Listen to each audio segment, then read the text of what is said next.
Mas Robi ini adalah sosial media konsultan yang tidak memberikan sosial media kepada anaknya. Iya. Anakku tuh nggak ada yang megang gadget sama sekali. Oh ya, sampai yang paling besar? Sampai yang paling Luar gede. Umur berapa? Umur 8 tahun. Aku tuh cukup mengkurasi sekolah. Jadi sekolah itu yang harus sama dengan kurikulum keluarga. Makanya anakku ya dari yang TK sampai yang SMP itu hampir mirip. Dia no gadget di sekolah dan gurunya pun pakai flash disk itu buat muter kemudian di layar. Kan manggil kan Baba, abang dapat handphone kelas berapa? Aku bilang kelas 1 SMP. Doronganku tuh sebenarnya karena aku tuh ditinggal orang tua kecilnya dulu gitu. Jadi karena keluargaku dulu divorce gitu. Jadi aku hidup sama ibuku single parent. Terus akhirnya harus menafkahi keluarga. Aku nggak ketemu orang tua tuh. Jadi kayak aku tuh sangat menghargai momentum sama anak. Kalau di lingkungan sekolah anakku adalah Montessori itu kayak sesuatu yang luxury gitu loh. Kalau bisa ditambahin dong metode Montessori gitu. Ya kenapa nggak di Montessori sekalian sih gitu. Kenapa meski maksa ganti kurikulum? Iya. Ya benar. Padahal yang ngomong SPP-nya telat kan.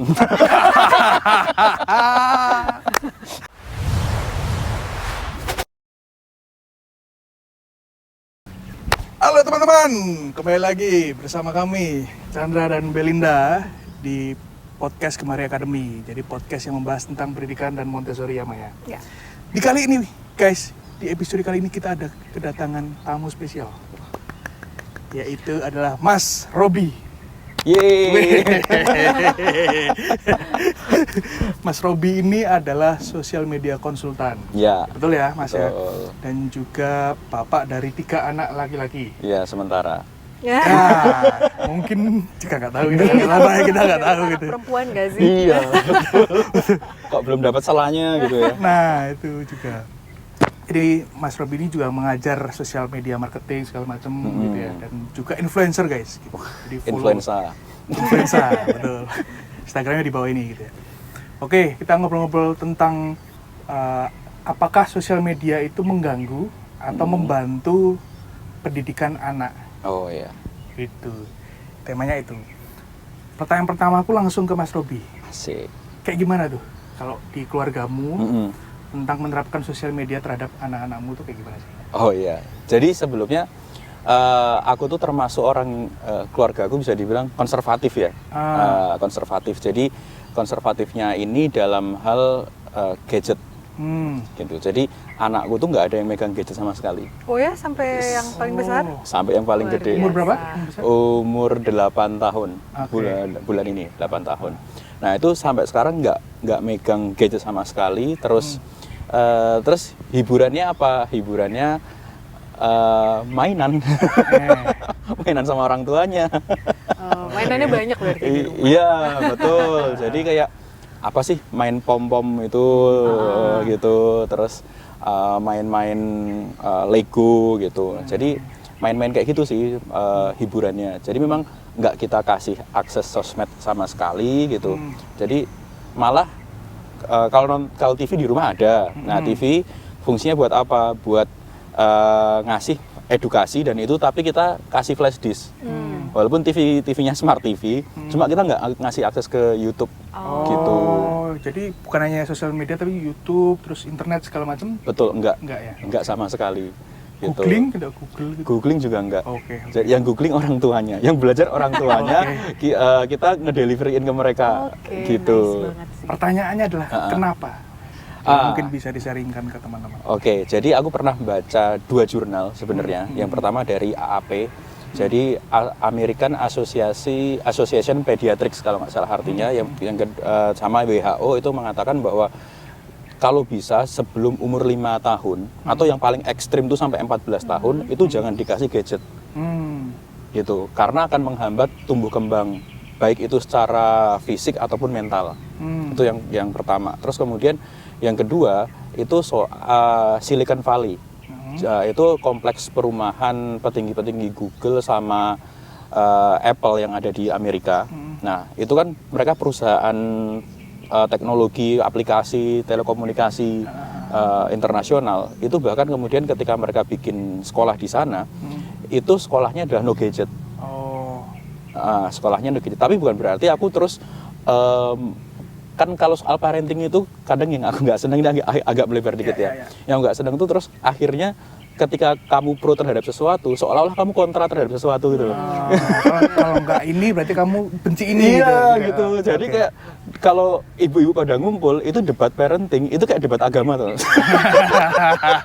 Ada alirannya banyak ya. Iya gitu. Jadi nah kita mengambil ini tapi menganggap bahwa anakku mungkin kurang cocok buat yang ini, pakai yang ini. Terus akhirnya yang ini belum tentu, yang aku terapin di aku belum tentu ini cocok juga di orang lain gitu. Jadi woles aja masalah itu.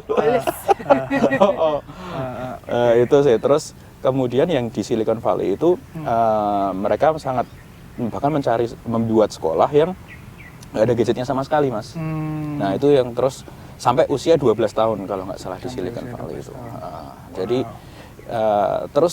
tapi bukan berarti mereka anti teknologi, enggak. Mereka tetap menampilkan YouTube dan lain sebagainya, video gitu. Nah itu yang kemudian aku adopsi sih sebenarnya. Gitu kayak bikin eksperimen. Nah itu memang aku ini agak piracy ya. Bukan privacy, piracy agak pembajakan. Itu download. Aku kasih di flash disk karena kalau pernah suatu saat kecolongan smart TV ku gitu ya, dia buka YouTube, lihat kartun yang seharusnya tidak dia lihat kan ada kalau di Amerika itu ada kartun dewasa kan. Happy Tree Friends gitu ya. Iya. Generasi warnet ini. Generasi warnet pasti tahu nih. Kalau yang dewasa yang paling gede itu sekolah di mana? Di swasta kan? Di swasta. Tapi sekolah biasa sih, bukan sekolah pada umumnya gitu loh. Pertanyaanku adalah apakah pernah dia berusaha atau mencari-cari cara untuk nonton YouTube gitu, karena mungkin terpapar juga dengan temennya gitu. Oh iya. Atau terinfluence juga dengan teman-temannya gitu. Nah, itu gimana, pernah nggak? Nah jadi aku tuh cukup mengkurasi sekolah gitu. Jadi sekolah itu yang harus sama dengan kurikulum keluarga. Betul. Jangan FOMO. Betul. Milih sekolah kurikulumnya bagus tapi nggak tahu ngapain di kelasnya. Betul. Jadi kurasinya itu adalah kita di keluarga punya kurikulum nih, gitu kan. Nah, sesuai nggak? Makanya anakku ya dari yang TK sampai yang SMP itu hampir mirip. Dia no gadget di sekolah dan dia gurunya pun pakai flash disk itu buat muter kemudian di layar. Soalnya kan banyak tuh sekolah-sekolah SD ya. Murid orang tuanya udah suruh beliin iPad gitu buat belajar di kelas katanya kayak gitu. Berarti di situ nggak ada ya kayak di situ gitu. nggak. Jadi emang benar-benar bisa dibilang sekolah konservatif sih aku bilangnya. Kenapa? Karena untuk aspek teknologi pun ya dia ada, cuma memang tidak dibebaskan seperti itu. Jadi tetap ada pakemnya gitu. Gitu. Kalau menurutmu apa yang paling bermanfaat dengan cara parenting kayak gitu? Oke. Menurutmu apa ya yang paling berguna nantinya buat anak ini gitu? Oke. Jadi bahkan anakku sempat udah nanya, karena kan kalau kumpul keluarga pasti ada yang pakai iPad, pasti ada yang ini. Ya dia hanya sekedar lihat. Cuma kita ngasih tahu rules-nya. Jadi rules-nya adalah kalau sampai kartunnya itu nggak baik, gitu ya. Misalnya ada mohon maaf nih, ada cowok cewek ciuman gitu ya. Atau mungkin ada darah-darah, nah itu nggak baik. Nah segera tinggalin gitu. Terus dan itu sudah jadi rules kita bareng, dan anakku dari yang usia 8, 5 sampai 4 tahun ngerti tuh kalau lagi kumpul keluarga dia langsung out gitu. Jadi langsung breakout meeting ya. Bahasanya anak Zoom. Main di luar aja yuk Stepping out sejenak gitu. Gitu. Dan itu mereka udah sadar, ada kesadaran di situ. Nah, terus berikutnya dia juga udah nanya sih, kan manggil kan Baba, abang dapat handphone kelas berapa? Aku bilang kelas 1 SMP gitu. Kelas 1 SMP. Jadi, berarti kalau kelas 1 SMP boleh pakai handphone? Boleh gitu. Nah, tapi ya nanti tetap kita komunikasi apa yang boleh sama apa yang nggak boleh, karena semuanya tuh di luar sana bang, itu ada yang bagus, ada yang nggak bagus gitu. Nah kita ngejelasin juga di handphone kayak gitu. Nah cuma kadang dia masih curi-curi karena aku content creator gitu kan. Nah itu kadang dia ngelihat handphoneku itu apa ya. Akhirnya kita mengedukasi gitu. Cuma kadang kalau kita nyalain sound ada omongan yang tiba-tiba nyeletuk, wah apa ya, oleh lagi miso nih gini. Bisa goting pip. Boleh. Kalau sok tiba-tiba huke kan ngawur ya. Disensor ya. Itu disensor ya. Terus ini nggak baik. Ini contoh yang nggak baik. Aku langsung kayak ngono. Nah, artinya kalau kita menganggap sisi positifnya apa? Aku senengnya timbul kesadaran, gitu, kesamaan pandangan yang baik apa, yang nggak baik apa. Terus kemudian kita bisa menghargai orang lain yang memiliki pandangan berbeda. Contoh misalnya, kita memang di pendidikan kita nggak ada gadget, terus di luar sana ada yang pakai gadget. Nah, bukan berarti juga kita lebih baik dari mereka, gitu loh. Gitu. Dan jangan dijudge, misalnya kamu di sekolah pinter nggak, itu jangan gitu. Malah akhirnya anakku yang dijudge. Kok gitu? Tapi ya wes lah gitu. Aku ada pertanyaan lagi Mas. Kamu kan ngajar ini ya, sosial media, how to sosial media, bahkan kamu mengajarkan juga mungkin bisnis di sosial media gitu kan. Nah di luaran sana itu kan ada juga konten kreator anak gitu misalnya. Nah kalau kamu sendiri melihat fenomena itu gimana? Ya memang bahkan anak-anak jadi konten kreator, bahkan jadi konten kreator dan menghasilkan uang gitu. Itu kayak gimana? Nggak apa sih, asal jangan ada paksaan dari orang tuanya. Jangan ada aji mumpung sih, karena orang tuanya mohon maaf mungkin seret ya. Wah anakku lucu gitu, anakku public speakingnya apik gitu. Terus akhirnya dipaksa gitu. Ketika anaknya wis kan anak pasti memiliki titik jenuh ya, gitu. Dan titik jenuhnya anak itu cepat banget, gitu. Nah jadi ketika moodnya berganti, orang tua harus bisa menyesuaikan, jangan kemudian dipaksa gitu loh. Nah asal itu datang dari kesadaran si anak, menurutku nggak masalah sih. Berarti itu ada potensi dari si anaknya, itu aja. Oke. Miss Bel mau bertanya? Biasanya tuh kan kadang orang tua awalnya udah semangat nih nggak mau pakai gadget, tapi pada akhirnya ada masa di mana orang tua sendiri jenuh. Mau tidak mau ketika ngumpul sama anaknya kita pakai gadget, gitu kan. Nah itu yang akhirnya setengah-setengah nih, gitu. Nah menurutmu gimana hal-hal kayak gitu? Oh iya, jadi apa ya? Kalau aku melihat itu bahwa guru pertama anak tuh orang tua. Jadi orang tua tuh pertama harus nyontohin si anak dulu sih. Jadi pertama ketika anakku umur 3 tahun ya, 3 tahun kan udah bisa jalan, udah bisa ngomong. Mungkin mikir kritis belum bisa ya, mikir inflasi gitu belum bisa gitu. Berat sih. Mikir Trump gimana nih, belum bisa dia. Iya, mikir Aceh, Sumatera Utara kena bencana belum bisa dia. Itu kan diri. Nah, tapi anakku tuh visual banget gitu. Dia bakal meniru apa yang dia lihat. Nah, kebetulan aku tuh hobinya baca. Oh, iya. Gitu. Aku hobinya baca, terus istri hobinya masak gitu ya. Jadi dia tuh melihat hal-hal yang dilakukan oleh orang tuanya. Nah, diserap ya langsung. Diserap. Ya. Nah, jadi anakku tuh sampai sekarang itu kalau di rumah ya aku baca, dia pasti ambil buku. Gitu. Bahkan ketika aku lagi scroll HP, dia ambil buku. Anak yang nomor 2 senengnya ngegambar, anak yang ketiga senengnya nyusun Lego gitu. Yang nomor 1 senengnya baca.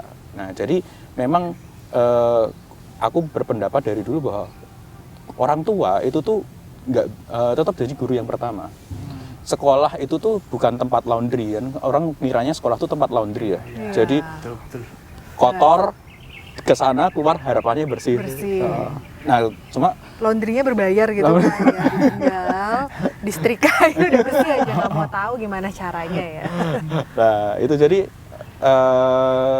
sampai sekarang aku nggak ngerasa bahwa itu sebagai sebuah beban buat aku sih.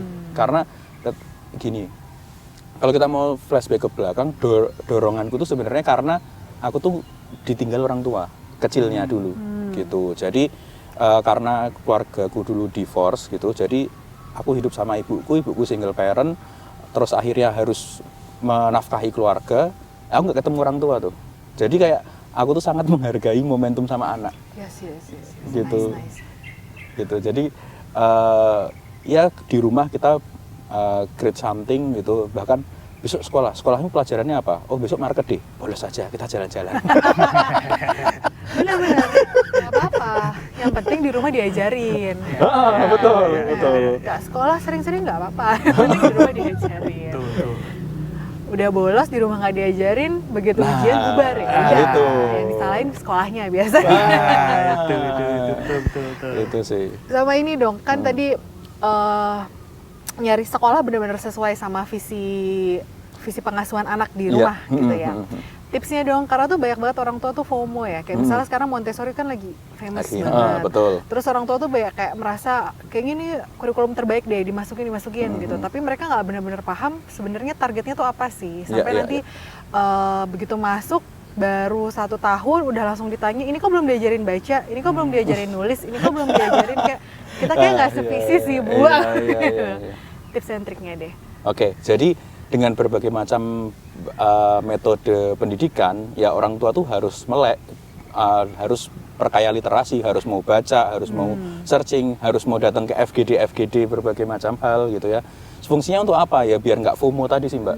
Gitu. Jadi benar asli gitu. Walaupun katakanlah di sekolah yang biasa lah, yang konservatif gitu ya aku bilangnya.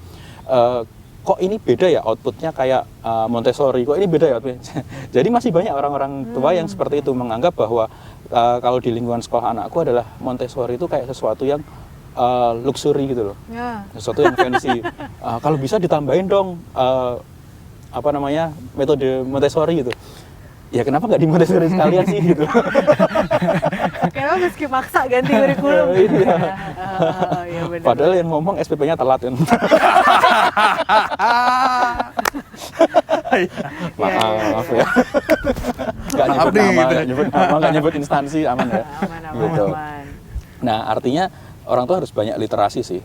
Plus minusnya dari sekian banyak metode itu seperti apa. Dan karena aku orangnya nggak mau ambil pusing dengan urusan di depan gitu, makanya kita nyari aja yang sama kayak kurikulum di rumah, itu paling enak gitu.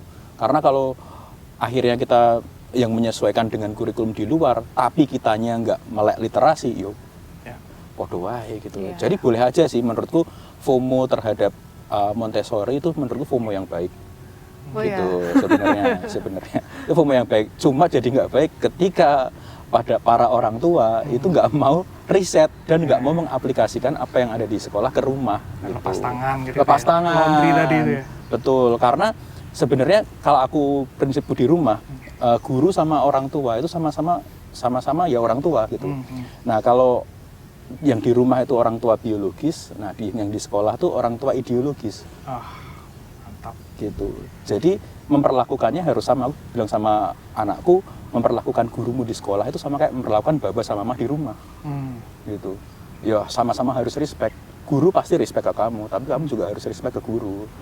Gitu. Bahkan kalau aku sampai ngomong ke gurunya anakku, kalau sampai ada umpatan kasar, boleh kok anakku dipukul. Karena kalau udah umpatan kasar, wah aku nggak ngerti, berarti aku yang gagal gitu loh. Selama di rumah aku yang gagal gitu. Betul. Guys, oke, kita tuh podcastnya nggak usah lama-lama guys. Kita nggak perlu yang sampai berjam-jam gitu, nggak perlu. Ini kalau Mas Robi ada pertanyaan buat Bu Guru ini, oh iya, mungkin mau tanya soal Montessori atau pendidikan gitu, atau ke saya boleh Mas. Sekarang sesimu. Oh iya, my time ya. Mbak Belinda,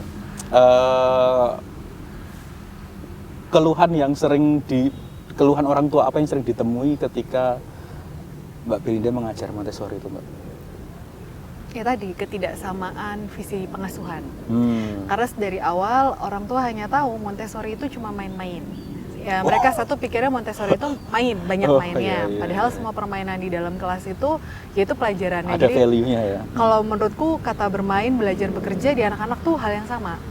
Itu bukan hal yang kamu pisah. Kalau kita kan orang dewasa pisah ya, main kita nongkrong, bekerja kita depan laptop, harus menghasilkan uang. Tapi buat anak-anak itu activity yang sama gitu ya. Jadi orang tua itu kadang protes karena target utama Montessori itu mandiri, dan aku tidak akan pernah memasukkan kognitif sebelum anak itu mandiri, karena artinya emang nggak akan bisa gitu. Orang tua tuh udah nggak sabar. Kenapa sih kok anaknya belum bisa baca? kok anakku belum diajarin huruf, kok anakku belum diajarin ngitung kayak gitu. Padahal secara kemandirian anak itu emang belum dapat gitu. Dan Montessori itu basicnya mandiri, harus mandiri dulu, baru kamu bisa belajar kognitif, matematik, bahasa Indonesia, bahasa Inggris, menulis dan lain-lain gitu ya. Terus biasanya parents itu komen, Montessori itu kan aslinya kelasnya harus banyak anaknya. Jadi kalau di sekolah aku kerja sekarang, kita satu kelas itu ada yang hampir 30 anak hanya dengan 3 guru. Tapi di Indonesia itu sangat tidak familiar. Iya, betul. Karena semakin banyak anak, dianggap anaknya tidak diperhatikan. Padahal tujuannya semakin banyak anak, itu biar anak itu bersosialisasi sama teman-temannya lebih banyak. Konflik sosialnya naik, otomatis problem solvingnya akan berkembang dengan sendirinya kan. Betul. Jadi mereka selalu merasa bahwa, kok anak saya nggak diperhatiin? Ya, diperhatiin, bahwa itu ada observasinya. Jadi lebih karena mereka tidak terlalu paham tentang metodenya sendiri, memasukkan anak dengan harapan ya tadi di laundry, selesai bagus gitu ya. Padahal ada proses-proses di mana kita tahu kan, tadi anak itu katanya di sekolah orang tua, di rumah orang tua. Artinya kita tidak sedang bagi tugas nih, kita sedang bareng-bareng kerjasama menstimulasi anakmu supaya maksimal gitu ya perkembangannya. Jadi kalau ada orang tua yang lepas tangan ya susah, mau diapain juga nggak bisa diapain-apain lagi karena waktunya kan habisnya sama orang tua. Betul. Dan ini kalau aku ngambil dari POV Islam gitu ya. Nah itu ketika kita bisa menyekolahkan anak bukan berarti pendidikan itu selesai. Yes. Gitu. Karena yang wajib itu justru malah belajar sama orang tuanya. Betul. Sekolah itu hanya membantu. Ingat sekolah itu hanya membantu. Jadi aku tuh nggak pernah membebankan sesuatu yang tinggi ke sekolah. Tapi aku selalu membebankan kepada diriku sendiri sama istriku gitu loh. Tentang pendidikan anak. Iya, karena attachment anak itu kan dari orang tua tuh. Hubungannya dia sama orang tua. Betul. Mau sedekat apapun dia sama gurunya, tiap tahun gurunya ganti. Gurunya tiba-tiba resign, mau kerja yang lain, terus mau kerja di bank gimana? Jadi attachmentnya memang harus kuat di orang tua. Attachment anak yang secure sama orang tua, mau dimanapun dia berada, dia pasti bisa survive. Iya, tiba-tiba gurunya jadi influencer mancing. Siapa tahu guys, nggak tahu. Dodit Mulyanto tuh guru loh. Nah, dari stand up komedian. Iya. Soal ini mah, aku mau tanya yang dilakukan Mas Robi tadi soal sosial media marketing, parenting kayak seperti itu menurutmu gimana? What do you think gitu? Ya kita hidup di era digital ya, agak sulit sebenarnya memisahkan 100% anak itu tidak boleh gadget. Faktanya akan sulit, karena di sekolah gurunya juga mungkin pegang gadget, teman-temannya pegang gadget, ke mall aja di sebelahnya lagi makan juga pegang gadget, dan dia pasti akan selalu bertanya kenapa dia boleh, aku nggak boleh pak, iya nggak sih? Itu kan kemampuan orang tuanya, mampu atau tidak. Orang tua yang bersedia tidak menyediakan gadget, dia harus siap dengan permainan yang sangat banyak. Betul. Sensori, motorik itu harus full. Terstimulasi gitu ya, sering main keluar, sering panjat-panjat, apalagi anaknya cowok kan, manjat-manjat, gelundung-gelundung, berantak-berantak, kotor-kotor, itu harus fasilitasi gitu. Tapi gadget itu on the other side, selama diawasin sama orang, diawasin tuh bukan artinya YouTube-nya di setting kids doang ya.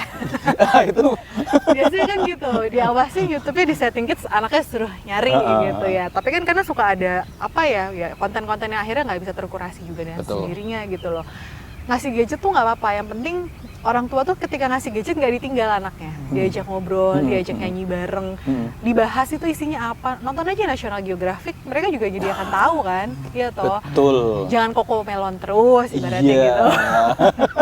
Jangan nyanyi itu terus gitu, jadi kan masih banyak yang bisa diambil gitu loh. Tapi yang penting pengawasannya, pengawasan artinya kamu benar-benar di sebelahnya, benar-benar ngasih tahu apa yang sedang kita lihat, benar-benar berinteraksi sehingga dia tidak pernah kehilangan komunikasi dua arah.